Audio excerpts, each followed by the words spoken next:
Assalamualaikum warahmatullahi wabarakatuh. Salam dan bahagia kepada Bapak Ibu pejuang pendidikan. Saya Nuryanti Purwanti, calon guru penggerak Angkatan 11 Samarinda, Kalimantan Timur. Saya akan memaparkan kesimpulan dan refleksi pemikiran Ki Hajar Dewantara. Modul 1.1 Koneksi Antar Materi. Pendidikan dan pengajaran tidaklah sama. Pengajaran adalah bagian dari pendidikan. Menurut Ki Hajar Dewantara, pengajaran adalah proses pendidikan dalam memberi ilmu untuk kecakapan hidup anak secara lahir dan batin. Sedangkan pendidikan pada hakikatnya adalah menuntun atau memberi tuntunan terhadap segala kekuatan kodrat yang dimiliki anak agar ia mencapai keselamatan dan kebahagiaan setinggi-tingginya, baik sebagai manusia maupun sebagai anggota masyarakat. Pendidikan menciptakan ruang bagi anak untuk bertumbuh secara utuh agar mampu memuliakan dirinya dan orang lain serta menjadi mandiri.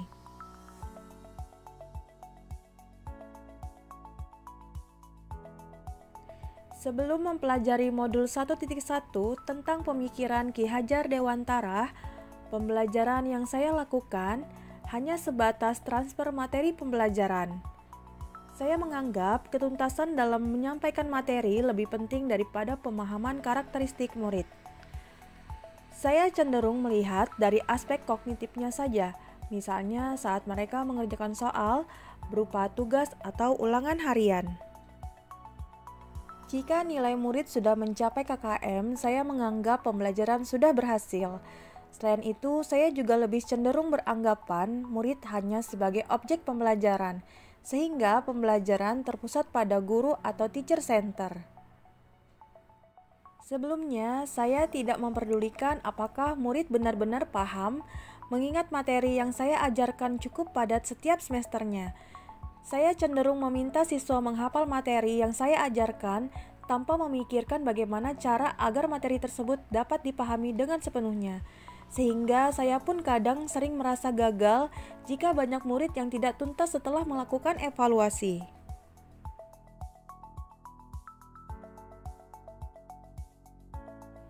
Namun, setelah saya mempelajari modul 1.1 tentang pemikiran Ki Hajar Dewantara, saya menyadari apa yang saya lakukan selama ini tidaklah tepat.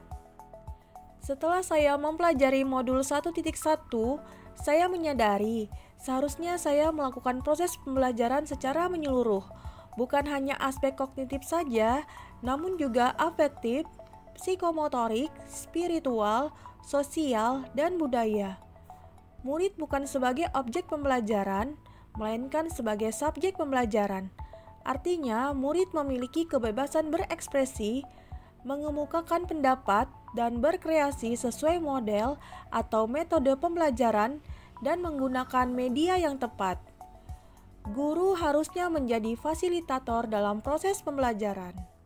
Guru harus ikhlas, penuh kesabaran dengan segala ketulusan hati agar terwujud pembelajaran yang menyenangkan dan berpusat pada murid. Selain itu, saya juga harus mempelajari karakteristik murid karena setiap anak dilahirkan dengan keunikan, dengan kelebihan dan kekurangannya masing-masing. Saya harus mempelajari karakter murid dengan memberikan kesempatan murid untuk tumbuh sesuai dengan kodratnya. Yang dapat segera saya terapkan dalam pembelajaran di kelas yaitu konsisten merancang pembelajaran yang interaktif dan menyenangkan dengan melibatkan murid sesuai dengan metode student center. Berikutnya, saya akan menerapkan pembelajaran abad 21 yang sesuai dengan pemikiran Ki Hajar Dewantara, yaitu berpikir kritis, kreatif, komunikasi, dan kolaborasi. Dengan berpegang teguh dengan konsep memerdekakan anak. Pembelajaran tidak lagi menuntut tetapi menuntun, karena tugas guru memberi tuntunan atau arahan yang baik kepada murid. Saya akan berusaha menjadi teladan bagi murid baik dalam perkataan maupun perbuatan. Selanjutnya, saya harus mengenali karakter dan latar belakang murid dengan cara menjalin komunikasi yang baik. Semoga video ini menginspirasi bagi Bapak Ibu pejuang pendidikan. Salam dan bahagia Bapak Ibu guru penggerak. Wassalamualaikum warahmatullahi wabarakatuh.